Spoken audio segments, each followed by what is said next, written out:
Hello my dear friends. Nurul Alam Najo YouTube channel loi apnalok punorbar antorik swagotam janaisu.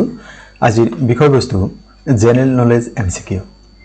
আজিৰ এই ভিডিঅ'ত আমি 50টা প্ৰশ্ন সামৰি লৈছো আৰু এইটো এটা মডেল কোৱেশ্চন পেপাৰ হিচাপে আপোনাক ল'ব পাৰে। আপোনালোকে চাব যে এই 50টা কোৱেশ্চনত আপোনালোকে কিমান নম্বৰ লাভ কৰিছে। আপোনালোকে বিচাৰিলে আপোনালোকৰ স্কোৰসমূহ কমেন্ট বক্সত জনাব পাৰে। এই প্ৰশ্নসমূহ DLED entrance exam, BEd entrance exam, ADRE বা আসাম পুলিশ এক্সাম এনেধৰণৰ বিভিন্ন পৰীক্ষাৰ বাবে অতিকে গুৰুত্বপূৰ্ণ। প্ৰতিটো প্ৰশ্নই গুৰুত্বপূৰ্ণভাৱে আপোনালোকে কাইন্ডলি নোট ডাউন কৰি ল'ব, নতুবা স্ক্ৰীনশ্বট লৈ ল'ব পাৰে। আমাৰ টেলিগ্ৰাম চেনেলৰ লিংক এই ভিডিঅ ডেসক্ৰিপচনত দিয়া আছে। আহকচোন বাৰু আজিৰ প্ৰশ্নোত্তৰখিনি জানি লওঁ। প্ৰথম প্ৰশ্নটো যে who was the first women IPS officer of India? ভাৰতৰ প্ৰথমগৰাকী মহিলা IPS বিষয়া কোন আছিল? বিকল্প দি আছে শিলা দীক্ষিত, কিৰণ বেদী, বিজয় লক্ষ্মী পণ্ডিত, সুচেতা কৃপালিনী। আপোনালোকে শুদ্ধ উত্তৰটি কি বুলি ভাবিছে? Option A, B, C, D কোনটো? যদি আপুনি B উত্তৰটি ভাবিছে তেন্তে আপোনাৰ উত্তৰটি শুদ্ধ। কিৰণ বেদী হৈছে ভাৰতৰ প্ৰথমগৰাকী মহিলা IPS বিষয়া। Which Indian sports person is nicknamed as Payoli Express? ভাৰতৰ কোনগৰাকী ক্ৰীড়াবিদক পায়লি এক্সপ্ৰেছ নামেৰেও জনা যায়? PT উষা, মিলখা সিং, কপিল দেৱ, ধ্যান চাঁদ। শুদ্ধ উত্তৰ হৈছে PT উষা। হকীৰ যাদুকৰ বুলি জনা যায় ধ্যান চাঁদক আৰু মিলখা সিঙক জনা যায় ফ্লাইং শিখ। কপিল দেৱক জনা যায় হাৰিয়ানা হাৰিকেন। পৰৱৰ্তী প্ৰশ্ন, national science day is celebrated on? ৰাষ্ট্ৰীয় বিজ্ঞান দিৱস কোন তাৰিখে পালন কৰা হয়? ইয়াৰ শুদ্ধ বিকল্প হৈছে 28 ফেব্ৰুৱাৰী। প্ৰতি বছৰে 28 ফেব্ৰুৱাৰীৰ দিনটো ৰাষ্ট্ৰীয় বিজ্ঞান দিৱস বা নেশ্যনেল সায়েন্স ডে হিচাপে পালন কৰা হয়। অন্য এটা প্ৰশ্ন আমাক দিব পাৰে যে এই বিজ্ঞান দিৱসৰ সৈতে ভাৰতৰ কোনজন বিজ্ঞানী জড়িত? তেন্তে উত্তৰ হ'ব ডক্টৰ CB ৰমন। পৰৱৰ্তী প্ৰশ্ন, which country is known as playground of Europe? কোনখন দেশক ইউৰোপৰ ক্ৰীড়াভূমি বুলি জনা যায়? বিকল্প হৈছে ফ্ৰান্স, ইংলেণ্ড, জাৰ্মান, ছুইজাৰলেণ্ড। শুদ্ধ উত্তৰ হৈছে ছুইজাৰলেণ্ড। ছুইজাৰলেণ্ডক ইউৰোপৰ ক্ৰীড়াভূমি বা প্লেগ্ৰাউণ্ড অফ ইউৰোপ বুলি জনা যায়। The Assam Mala scheme is related to? Asom Mala আঁচনি নিম্নলিখিত কিহৰ লগত জড়িত? Road construction, expansion of tourism, school infrastructure, health sector. ইয়াৰ শুদ্ধ উত্তৰটি হৈছে ৰাস্তা নিৰ্মাণ। ৰোড কনষ্ট্ৰাকশ্যনৰ সৈতে অসম মালা আঁচনি জড়িত। এই বিষয়ে আৰু কিছু কথা জানি লওঁ। Asom Mala is a program for state highways and major district roads inaugurated on 7th of February 2021 at Dhekiajuli.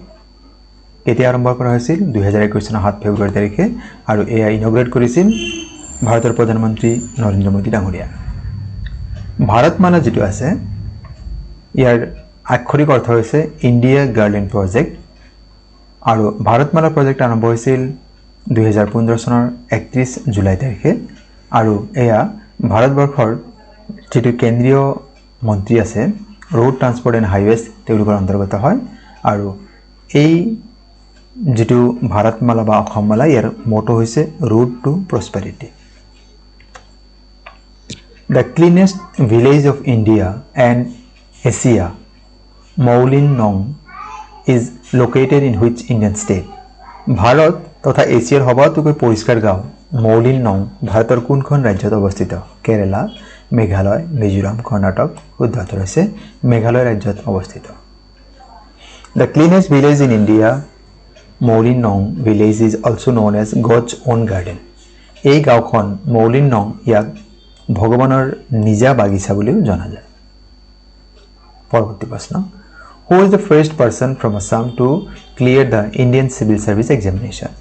Indian civil service পৰীক্ষাত উত্তীৰ্ণ হোৱা প্ৰথম অসমীয়া ব্যক্তিগৰাকী কোন আছিল? ইয়াত দিয়া বিকল্পসমূহৰ শুদ্ধ বিকল্প হৈছে আনন্দৰাম বৰুৱা। পৰৱৰ্তী প্ৰশ্ন, who is the author of the book Gitanjali? Gitanjali নামৰ গ্ৰন্থখনৰ লেখক কোন? জয়প্ৰকাশ নাৰায়ণ, হৰিবংশ ৰায় বচ্চন, মুন্সী প্ৰেমচান্দ, ৰবীন্দ্ৰনাথ ঠাকুৰ। শুদ্ধ উত্তৰ হৈছে কবিগুৰু ৰবীন্দ্ৰনাথ ঠাকুৰ হৈছে গীতাঞ্জলি নামৰ গ্ৰন্থখনৰ লেখক আৰু তেখেত হৈছে ভাৰত বা এছিয়াৰ প্ৰথমগৰাকী সাহিত্যৰ নোবেল বঁটা পোৱা ব্যক্তি। 1913 চনত এই বঁটা লাভ কৰিছিল। What is the chemical name of vitamin D?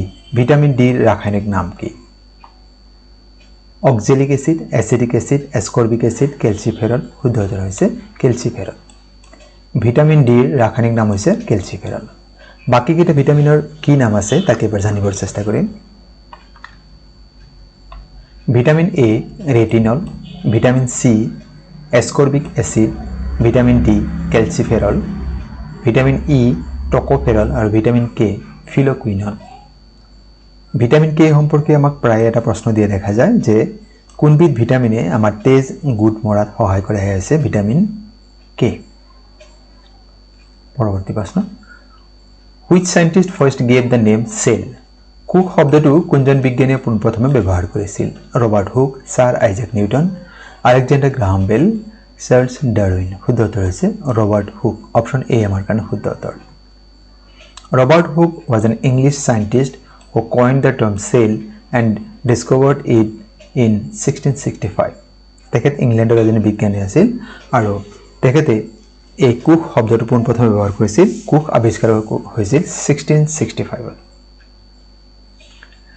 What is the real name of Kanchan Borua, the author of the famous book Okhimot Jar Heral Hima?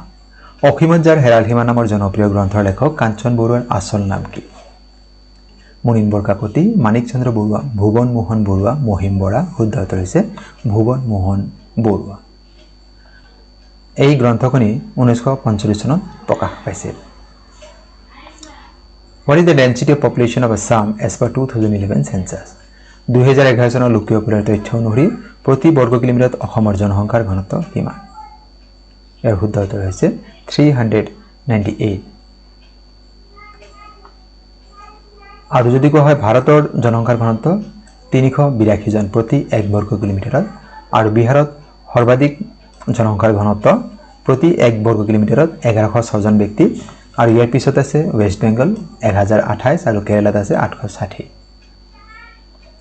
আৰু আটাইতকৈ জনসংখ্যাৰ কম ঘনত্বৰ ৰাজ্যখন হৈছে অৰুণাচল প্ৰদেশ অসমৰ জনসংখ্যাৰ ঘনত্ব 398 গৰাকী ব্যক্তি প্ৰতি 1 বৰ্গ কিলোমিটাৰত সবাতোকৈ ঘন জনবসতি থকা অসমৰ জিলাখন হৈছে কামৰূপ মেট্ৰ 1999 আৰু সবাতোকৈ কম হৈছে ডিমা হাছাও প্ৰতি 1 বৰ্গ কিলোমিটাৰ 44 গৰাকী ব্যক্তি বসবাস কৰে Which day is celebrated as শিল্পী দিৱস in Assam? অসমত কোন তাৰিখে শিল্পী দিৱস পালন কৰা হয়? ইয়াৰ শুদ্ধ উত্তৰ হৈছে 17 জানুৱাৰী। আমাক অন্য ধৰণৰ প্ৰশ্ন দিব পাৰে যে শিল্পী দিৱস এই দিৱসটি কোনজন ব্যক্তিৰ সৈতে জড়িত? শুদ্ধ উত্তৰ হ'ব জ্যোতিপ্ৰসাদ আগৰৱালা। আৰু তেখেতৰ জন্ম হৈছিল 1903 চনৰ 17 জুন তাৰিখে আৰু তেখেতৰ মৃত্যু হৈছিল 1951 চনৰ 17 জানুৱাৰী তাৰিখে আৰু তেখেতৰ মৃত্যু দিৱসটি শিল্পী দিৱস হিচাপে পালন কৰা হয়। Karbi Youth Festival is celebrated every year on 15th to 19th February at Dash Difu Town. Diphu চহৰ কোন ঠাইত প্ৰতি বছৰে 15 পৰা 19 ফেব্ৰুৱাৰীলৈ কাৰ্বি যুৱ মহোৎসৱ পালন কৰা হয়? খাণ্ডুলি, উমুৱাং, লাহৰিজান, তাৰালাংছু, শুদ্ধ উত্তৰ হৈছে তাৰালাংছু। Which temple has recently become the 8th wonder of the world? শেহতীয়াকৈ নিম্নলিখিত কোনটো বিশ্বৰ অষ্টম আচৰিত বস্তু হিচাপে স্বীকৃতি লাভ কৰিছে? বিকল্প দিছে হৈছালা মন্দিৰ কৰ্ণাটক অক্ষৰধাম মন্দিৰ আমেৰিকা যুক্তৰাষ্ট্ৰ পশুপতি মন্দিৰ নেপাল এংকৰ ৱাট মন্দিৰ কম্বোডিয়া আৰু শুদ্ধ উত্তৰ হৈছে এংকৰ ৱাট মন্দিৰ কম্বোডিয়া এয়া বিশ্বৰ অষ্টম আচৰিত বস্তু হিচাপে 8th wonder of the world হিচাপে স্বীকৃতি লাভ কৰিছে Cambodia's Angkor Wat temple has become the 8th wonder of the world এয়া নিৰ্মাণ কৰা হৈছিল 1150 খ্ৰীষ্টাব্দত আৰু ইয়াৰ প্ৰতিষ্ঠাপক আছিল Surya Burman II. Angkor Wat was officially dedicated to the Hindu god of Vishnu, but it was later changed to become the Buddhist temple. Cambodia राजधानी হৈছে নমপে আৰু ইয়াৰ কাৰেন্সি হৈছে Cambodian riel. The Sun Temple of Konark is located in which Indian state? Konarkor সূৰ্য মন্দিৰ ভাৰতৰ কোনখন ৰাজ্যত অৱস্থিত? অন্ধ্ৰ প্ৰদেশ, উত্তৰাখণ্ড, হিমাচল প্ৰদেশ, ওড়িশা, শুদ্ধ উত্তৰ হ'ব ওড়িশা ৰাজ্যত অৱস্থিত। The headquarters of the International Red Cross is situated in আন্তঃৰাষ্ট্ৰীয় ৰেড ক্ৰছৰ মুখ্য কাৰ্যালয় ক'ত অৱস্থিত? Washington DC, Geneva, Rome, Vienna, শুদ্ধ উত্তৰ হৈছে Geneva. International Red Cross founded on 17th of February 1863 আৰু এই ইন্টাৰনেশ্যনেল ৰেড ক্ৰছ ইয়ে তিনিবাৰকৈ শান্তি নোবেল বঁটা লাভ কৰিছে 1917 চন 1944 চন আৰু 1963 চন Which keyboard shortcut is used to copy in computer? Computerত কপি কৰিবলৈ কোনটো শৰ্টকাট ব্যৱহাৰ কৰা হয়? Ctrl+C, Ctrl+A, Ctrl+X, Ctrl+V. আসলে কপি কৰিবৰ কাৰণে Ctrl+C. বাকি কেইটা কি কৰে Ctrl+C কপি হয়, Ctrl+A হলে select all, Ctrl+X হলে কাট হ'ব, Ctrl+V হলে paste আৰু Ctrl+Z হলে undo. When was the first Indian artificial satellite put in the orbit? প্ৰথম ভাৰতীয় কৃত্ৰিম উপগ্ৰহটো কেতিয়া কক্ষপথত উপস্থাপন কৰা হৈছিল? ইয়াত যিখিনি বিকল্প দিছে তাৰ শুদ্ধ বিকল্প হ'ব এপ্ৰিল 19, 1975. অপশন সি আমাৰ কাৰণে শুদ্ধ হ'ব 1975 চনৰ 19 এপ্ৰিল তাৰিখে ভাৰতৰ প্ৰথমটো কৃত্ৰিম উপগ্ৰহ আৰ্যভট্ট কক্ষপথত উপস্থাপন কৰা হৈছিল It was designed by India and launched by Soviet Cosmos 3M rocket from Kapustin year. Which is the largest tribal group in India? ভাৰতবৰ্ষৰ সৰ্ববৃহৎ জনজাতীয় গোটটোৰ নাম কি? ভিল, গোণ্ড, সাঁওতাল, গুৰ্জৰ বা গুজ্জৰ। ইয়াৰ শুদ্ধ উত্তৰটো হৈছে ভিল। ভাৰতৰ সবাতোকৈ বৃহত্তম জনজাতীয় গোটটো হৈছে Bhil. As per 2011 census, they constitute approximately 38% of the total scheduled tribal population of India. Bhil hoise 37.7 approx 38, Gond hoise 26.2% aru Santal hoise 22.1%. Name the first private train in India. ভাৰতবৰ্ষৰ সৰ্বপ্ৰথম বেচৰকাৰী ৰেলগাড়ীটোৰ নাম কি? বিকল্প আছে দুৰন্ত এক্সপ্ৰেছ, কবিগুৰু এক্সপ্ৰেছ, গৰীব ৰথ, ভাৰত গৌৰৱ train. শুদ্ধ উত্তৰ হ'ব ভাৰত গৌৰৱ train. When did women first compete in the Olympic Games? কোন চনৰ অলিম্পিকত প্ৰথমবাৰৰ বাবে মহিলা খেলুৱৈসকলে অংশগ্ৰহণ কৰিছিল? ইয়াত বিকল্প আমাক যিখিনি দিয়া আছে তাৰ শুদ্ধ বিকল্প হ'ব 1900 চনত আৰু এই অলিম্পিক অনুষ্ঠিত হৈছিল পেৰিছত। 22 গৰাকী মহিলাই এই অলিম্পিকত অংশগ্ৰহণ কৰিছিল। Which viceroy is known as father of Indian Railways? কোন গৰাকী ভাইসৰয়ক ভাৰতীয় ৰেল সেৱাৰ পিতৃ বুলি জনা যায়? Lord Curzon, Lord Mountbatten, Lord Ripon, Lord Dalhousie. শুদ্ধ উত্তৰ লৰ্ড ডেলহাউসিক ভাৰতীয় ৰেল সেৱাৰ পিতৃ বা ফাদাৰ অফ ইণ্ডিয়ান ৰেলৱেজ বুলি জনা যায়। ভাৰতবৰ্ষত ৰেল সেৱা আৰম্ভ হৈছিল 1853 চনৰ 16 এপ্ৰিল তাৰিখে আৰু প্ৰথমবাৰ যিটো পেছেঞ্জাৰ ট্ৰেইন আছিল বম্বেৰ বৰিবন্দৰৰ পৰা আৰম্ভ হৈ থানে 34 কিলোমিটাৰৰ এই দূৰত্ব অতিক্ৰম কৰিছিল প্ৰথমবাৰ ট্ৰেইনে। After India became a free nation, where did the first outdoor official flag hoisting take place in the world? স্বাধীনতা লাভৰ পিছত ভাৰতৰ বাহিৰত ভাৰতৰ জাতীয় পতাকাখন কোন ঠাইত প্ৰথম উত্তোলন কৰা হৈছিল? আমেৰিকা যুক্তৰাষ্ট্ৰ, অষ্ট্ৰেলিয়া, কানাডা, পাকিস্তান। শুদ্ধ উত্তৰ হৈছে Australia. After India became a free nation, the first outdoor official flag hoisting took place in Australia. The first railway university of India is located in ভাৰতৰ প্ৰথম ৰেলৱে বিশ্ববিদ্যালয় নিম্নলিখিত কোন ঠাইত অৱস্থিত? বাংগালুৰু কৰ্ণাটক, কলকাতা পশ্চিমবংগ, লক্ষ্ণৌ ৱেষ্ট বেংগল, লক্ষ্ণৌ উত্তৰ প্ৰদেশ, বডোদৰা গুজৰাট। শুদ্ধ উত্তৰ হৈছে বডোদৰা গুজৰাট। অপশ্যন ডি আমাৰ কাৰণে শুদ্ধ উত্তৰ হৈছে। ইয়াতে ভাৰতৰ প্ৰথমটো ৰেলৱে বিশ্ববিদ্যালয় নিৰ্মাণ কৰা হৈছে। The upper house of the US Parliament, that is Congress, is known as America যুক্তৰাষ্ট্ৰৰ সংসদ মানে কংগ্ৰেছৰ উচ্চ সদনৰ নাম কি? বিকল্প যে House of Commons, House of Lords, Senate, House of Representatives. উচ্চ সদনটো আমেৰিকা যুক্তৰাষ্ট্ৰৰ যিটো কংগ্ৰেছ হয় US পাৰ্লিমেণ্ট, উচ্চ সদনক সিনেট বুলি জনা যায় আৰু নিম্ন সদনক হাউচ অফ ৰিপ্ৰেজেন্টেটিভ বুলি জনা যায়। ভাৰতৰ যিটো সংসদ হয় তাৰ উচ্চ সদনক কি বুলি জনা যায়? ৰাজ্যসভা বা কাউন্সিল অফ ষ্টেটছ বুলি কোৱা হয় আৰু লোৱাৰ হাউচক জনা যায়। লোৱাৰ হাউচ বুলি ক'লে লোকসভা যাক হাউচ অফ দ্য পিপুল নামেৰেও জনা যায়। আৰু যদি আমি কওঁ যে হাউচ অফ লৰ্ডছ ই হৈছে UK পাৰ্লিমেণ্টৰ আপাৰ হাউচ আৰু হাউচ অফ কমন্স হৈছে UK পাৰ্লিমেণ্টৰ লোৱাৰ হাউচ। মুলা গাভৰু ডাইড ফাইটিং এগেইনষ্ট কাৰ বিৰুদ্ধে যুঁজ দি মুলা গাভৰুৰ মৃত্যু হৈছিল? মীৰ জুমলা, মহম্মদ ঘুৰি, তুৰ্বক খান, গজনী মাহমুদ। শুদ্ধ উত্তৰ হৈছে তুৰ্বক খান। Mula Gabru is the daughter of Ahom king Supimpa and the wife of Phasengmong Borguhai. Which of the following temple is located in Devonagiri Hills? নিম্নলিখিত কোন মন্দির দেবনাগিরি পাহাড়ত অবস্থিত? কামাখ্যা মন্দির, নবগ্রহ মন্দির, মদন কামদেব মন্দির, উমানন্দ মন্দির। শুদ্ধ উত্তর হৈছে মদন কামদেব মন্দির। Devanagiri hills is also known as Madan Kamdev hills আৰু এই যেটো টেম্পল হয় মন্দিৰটো অসমৰ খাজুৰাহো নামেৰেও জনা যায়। Who is the author of the book Rajatarangini? Rajatarangini নামৰ গ্ৰন্থখনৰ লেখক কোন? কলহন, কালিদাস, কৌটিল্য, বাণভট্ট। শুদ্ধ উত্তৰ হৈছে কলহন। এই গ্ৰন্থখনি 1148-50 মানে কাশ্মীৰত এইটো গ্ৰন্থ ৰচনা কৰা হৈছিল। This book is an account of the many royal dynasties that ruled the ancient kingdom of Kashmir from its mythical origin down till the poet's own time. Onam is a major festival of which Indian state? ভারতের কোন রাজ্যের লোকসকলে ওনাম উৎসৱ পালন কৰে? কৰ্ণাটক, তেলেঙ্গানা, তামিলনাডু, কেৰালা। শুদ্ধ উত্তৰ হৈছে Kerala. Which line divides India into two almost equal halves? নিম্নলিখিত কোনটো ৰেখাই ভাৰতক প্ৰায় সমানে দুভাগত বিভক্ত কৰিছে?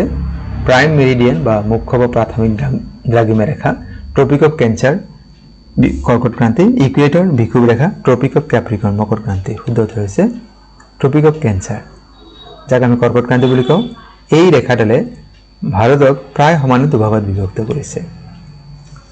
The Tropic of Cancer is the circle marking the latitude 23.5 degree north.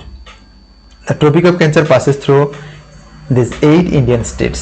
ভারতে 8টা ৰাজ্যৰ মাজেৰে ট্ৰপিক অফ কেঞ্চাৰ বা কৰ্কট ক্ৰান্তি পাৰ হৈ গৈছে। সেই ৰাজ্যকেইখন হৈছে গুজৰাট, ৰাজস্থান, মধ্যপ্ৰদেশ, ছত্তীশগড়, ঝাৰখণ্ড, ৱেষ্ট বেংগল, ত্ৰিপুৰা এণ্ড মিজোৰাম। এই প্ৰশ্নটি বহুত দৰকাৰী হয়, কাইণ্ডলি নোট ডাউন কৰি ল'ব। Who is the first Indian woman to win an Olympic medal? অলিম্পিকত পদক লাভ কৰা প্ৰথম ভাৰতীয় মহিলাৰ নাম কি? কৰ্ণম মালেশ্বৰী, MC মেৰী কম, চাইনা নেহৱাল, ভিনেছ ফোগট। শুদ্ধ উত্তৰ হৈছে কৰ্ণম মালেশ্বৰী। তেখেতে 2000 চনৰ ছিডনী অলিম্পিকত ৱেইট লিফটিং ভাৰোত্তোলনত তেখেতে ব্ৰঞ্জৰ পদক লাভ কৰিছিল। Which of the following is Asia's largest freshwater lake? এছিয়াৰ বৃহত্তম পৰিষ্কাৰ পানীৰ হ্ৰদৰ নাম কি? Wular lake, Chilka lake, Pulicat lake, Lonar crater lake. ইয়াৰ শুদ্ধ উত্তৰ হৈছে উলাৰ লেক। এই উলাৰ লেক কাশ্মীৰত অৱস্থিত। The largest coastal salt water lake is in Chilka lake. Sambhar lake is also a UNESCO world heritage site. পৰৱৰ্তী প্ৰশ্ন, which among the following rivers is also known as দক্ষিণ গংগা? নিম্নলিখিত কোনখন নদীক দক্ষিণ গংগা নামেৰে জনা যায়? কাবেৰী, নৰ্মদা, লুনি, গোদাবৰী। শুদ্ধ উত্তৰ হৈছে গোদাবৰী নদী। এই গোদাবৰী নদীক দক্ষিণৰ গংগা বা দক্ষিণ গংগা নামেৰেও জনা যায়। Which of the following sports doesn't use a ball? নিম্নলিখিত কোনবিধ খেলত বল ব্যৱহৃত নহয়? Badminton, football, hockey, table tennis. ইয়াৰ শুদ্ধ উত্তৰ হৈছে বেডমিণ্টন। বেডমিণ্টনত কোনো বল ব্যৱহাৰ নহয়। ফুটবল, হকী, টেবুল টেনিছত বল ব্যৱহাৰ হয়। বেডমিণ্টনত কি হয়? শাটল মানে শাটল ব্যৱহাৰ হয়, গতিকে তাত কোনো বল ব্যৱহাৰ নহয়। The Chandrayaan 3 was launched on কোন তাৰিখে ভাৰতৰ তৃতীয়টো চন্দ্ৰ অভিযান চন্দ্ৰযান 3 সফল উৎক্ষেপণ কৰা হৈছিল? ইয়াৰ শুদ্ধ উত্তৰটো হৈছে 2023 চনৰ 14 জুলাই তাৰিখে। প্ৰথমটো চন্দ্ৰযান উৎক্ষেপণ হৈছিল 2008 চনত, দ্বিতীয় চন্দ্ৰযান উৎক্ষেপণ হৈছিল 2019 চনত আৰু তৃতীয়টি হৈছিল 2023 চনৰ 14 জুলাই তাৰিখে। Which of the following is known as the brain of a computer? নিম্নলিখিত কোনটো কম্পিউটাৰৰ মগজু বুলি কোৱা হয়? Mouse, monitor, hard disk and CPU। শুদ্ধ উত্তৰ হৈছে CPU, চেন্ট্ৰেল প্ৰচেছিং ইউনিট। ইয়াক কম্পিউটাৰৰ মগজু বা ব্ৰেইন অফ এ কম্পিউটাৰ বুলি জনা যায়। Cheraw dance is related to which Indian state? Cheraw নৃত্য ভাৰতৰ কোনখন ৰাজ্যৰ এক জনপ্ৰিয় লোকনৃত্য? নাগালেণ্ড, হিমাচল প্ৰদেশ, হাৰিয়ানা, মিজোৰাম। ইয়াৰ শুদ্ধ উত্তৰ হৈছে Mizoram. Gamusa, a symbol of the culture and identity of Assam, has received the geographical indication GI tag in অসমৰ কলা সংস্কৃতি নিদৰ্শন গামোচাই কেতিয়া GI tag লাভ কৰে? ইয়াত বিকল্প দিয়ে 2019, 2020, 2021, 2022। শুদ্ধ উত্তৰ হৈছে 2022 চনৰ 13 ডিচেম্বৰ তাৰিখে অসমৰ কলা সংস্কৃতি নিদৰ্শন গামোচাই GI tag লাভ কৰে। Which of the following is known as fourth pillar of democracy? নিম্নলিখিত কোনটো গণতন্ত্ৰৰ চতুৰ্থ স্তম্ভ বুলি জনা যায়? Media, legislature, executive, judiciary. ইয়াৰ শুদ্ধ উত্তৰ হৈছে সংবাদ মাধ্যম বা মিডিয়াক গণতন্ত্ৰৰ চতুৰ্থ স্তম্ভ বুলি ভবা হয়। বাকি তিনিটা আমি নিশ্চয় গম পাইছোঁ একেটা গণতন্ত্ৰৰ তিনিটা স্তম্ভ হয়। এটা হৈছে লেজিসলেচাৰ বা বিধানমণ্ডল, দ্বিতীয়টো হৈছে কাৰ্যপালিকা বা এক্সিকিউটিভ, আৰু তৃতীয়টো হৈছে ন্যায়পালিকা বা জুডিচিয়াৰী। এই মিডিয়া শব্দটোৱে আচলতে প্ৰিণ্টিং আৰু ইলেক্ট্ৰনিক মিডিয়া দুইটাকে সাঙুৰি লয়। Who is known as lion of Punjab? কোনজন ব্যক্তিক পঞ্জাব কেশৰী নামেৰেও জনা যায়? বাল গংগাধৰ তিলক, ৰাজা ৰামমোহন ৰায়, লালা লাজপত ৰায়, খান আব্দুল গফৰ খান। শুদ্ধ উত্তৰ হৈছে লালা লাজপত ৰায়। তেখেতক লায়ন অফ পাঞ্জাব বা পঞ্জাব কেশৰী নামেৰেও জনা যায়। Shantivan is a crematorium of Shantivan is the crematorium of which of the following person? কোনজন ব্যক্তিৰ সমাধিস্থলৰ নাম শান্তিবন? Neelam Sanjiva Reddy, Jawaharlal Nehru, doctor Sarvepalli Radhakrishnan, doctor Shankar Dayal Sharma. শুদ্ধ উত্তৰ হৈছে পণ্ডিত জৱাহৰলাল নেহৰুৰ যিটো সমাধি ক্ষেত্ৰ তাক শান্তিবন নামেৰে জনা যায়। যিদৰে মহাত্মা গান্ধীৰ যিটো সমাধি ক্ষেত্ৰ তাক ৰাজঘাট নামেৰে জনা যায়। পৰৱৰ্তী প্ৰশ্ন, how many schedules are there in the Indian constitution at present time? ভাৰতীয় সংবিধানত বৰ্তমান কিমানটা অনুসূচী আছে? ইয়াৰ বিকল্প দিছে 12, 10, 8, 11। শুদ্ধ উত্তৰ হৈছে 12টা। Davis Cup is related to which of the following sports? Davis Cup কি খেলৰ লগত জড়িত? Badminton, tennis, golf, football. শুদ্ধ উত্তৰ হৈছে টেনিছ। আচলতে লন টেনিছ হয়। এই টেনিছ খেলৰ সৈতে ডেভিছ কাপ শব্দটি জড়িত হৈ আছে। Mahabhairab temple is located in which of the following cities? নিম্নলিখিত কোনখন চহৰত মহাভৈৰৱ মন্দিৰ অৱস্থিত? ডিব্ৰুগড়, মঙলদৈ, তেজপুৰ, শিৱসাগৰ। শুদ্ধ উত্তৰ হৈছে তেজপুৰ চহৰত মহাভৈৰৱ মন্দিৰ অৱস্থিত। দ্য সুৱেজ canal connects Red Sea with? সুৱেজ খালে লোহিত সাগৰক কাৰ সৈতে সংযোগ কৰে? বিকল্প আমাক দিয়া আছে Persian gulf, Black Sea, Mediterranean C and Caspian C. শুদ্ধ উত্তৰ হৈছে মেডিটেৰেনিয়ান চি। ভূমধ্য সাগৰৰ সৈতে সংযোগ কৰাইছে কোনে? সুৱেজ খালে। সুৱেজ খালে লোহিত সাগৰক ভূমধ্য সাগৰৰ সৈতে সংযোগ কৰাইছে। Name the place where SAARC was established in 1985? 1985 চনত চাৰ্ক নামৰ সংস্থাটি কোন ঠাইত গঠিত হৈছিল? বিকল্প আমাক দিয়া আছে ঢাকা বাংলাদেশ, নতুন দিল্লী ভাৰত, কাঠমাণ্ডু নেপাল, কলম্বো শ্ৰীলংকা। শুদ্ধ উত্তৰ হৈছে বাংলাদেশৰ ৰাজধানী চহৰ ঢাকাত 1985 চনত চাৰ্ক নামৰ আন্তঃৰাষ্ট্ৰীয় সংস্থাটি গঠিত হৈছিল। 1985 চনত বাংলাদেশৰ ৰাজধানী চহৰ ঢাকাত চাৰ্ক নামৰ আন্তঃৰাষ্ট্ৰীয় সংস্থাটি গঠন হৈছিল। চাৰ্কৰ সম্পূৰ্ণ ৰূপ হৈছে South Asian Association for Regional Cooperation, আৰু ইয়াৰ মুখ্য কাৰ্যালয় নেপালৰ ৰাজধানী চহৰ Kathmandu. Who among the following is the first to go to space? নিম্নলিখিত কোনগৰাকী ব্যক্তি পোনপ্ৰথমে মহাকাশলৈ গৈছিল? বিকল্প দি আছে Rakesh Sharma, Yuri Gagarin, Valentina Tereshkova, Neil Armstrong. শুদ্ধ উত্তৰটি হৈছে ইউৰি গাগাৰিন। ৰাছিয়াৰ এই ব্যক্তিগৰাকী হৈছে মহাকাশলৈ যোৱা প্ৰথমগৰাকী ব্যক্তি। আৰু যদি প্ৰশ্ন হয় মহাকাশলৈ যোৱা প্ৰথম মহিলা ব্যক্তিগৰাকীৰ নাম কি, তেন্তে উত্তৰ হ'ব ভেলেণ্টিনা টেৰেস্কোভা। তেখেতো ৰাছিয়াৰ ব্যক্তি হয়। কুৱেশ্যন নম্বৰ 50 আৰু আজিৰ ভিডিঅ'ৰ অন্তিম প্ৰশ্ন, which of the following is the hottest continent on the earth? পৃথিৱীৰ সবাতোকৈ উষ্ণ মহাদেশখনৰ নাম কি? এছিয়া, আফ্ৰিকা, অষ্ট্ৰেলিয়া, দক্ষিণ আমেৰিকা। শুদ্ধ উত্তৰ হৈছে আফ্ৰিকা মহাদেশ। আৰু এই মহাদেশখনক অন্ধকাৰৰ মহাদেশ বুলিও জনা যায়। মৰমৰ বন্ধু বান্ধৱীসকল, আজিৰ বিষয়বস্তু ইমানেই। আপোনালোকে কেনে পালে আজিৰ বিষয়বস্তু আৰু ইয়াৰ উপস্থাপন আপোনালোকে কমেণ্ট কৰি জনাবচোন। আৰু পৰৱৰ্তী ভিডিঅ'টো কি হোৱাটো বিচাৰিছে আমাক জনালে আমি ভাল পাম, আৰু সেই ভিডিঅ'টি আমি আপলোড কৰাৰ কাৰণে চেষ্টা কৰিম। যিসকল বন্ধু বান্ধৱীয়ে প্ৰথমবাৰ আমাৰ চেনেলটি চাইছে, আপোনালোকে যদি ভিডিঅ'টি ভাল পাইছে আপোনালোকৰ বন্ধুবৰ্গৰ সৈতে শ্বেয়াৰ কৰিব পাৰে। আৰু আজিৰ এই ভিডিঅ'টি সম্পূৰ্ণকৈ চাবৰ বাবে আপোনালোক জনাইছোঁ অশেষ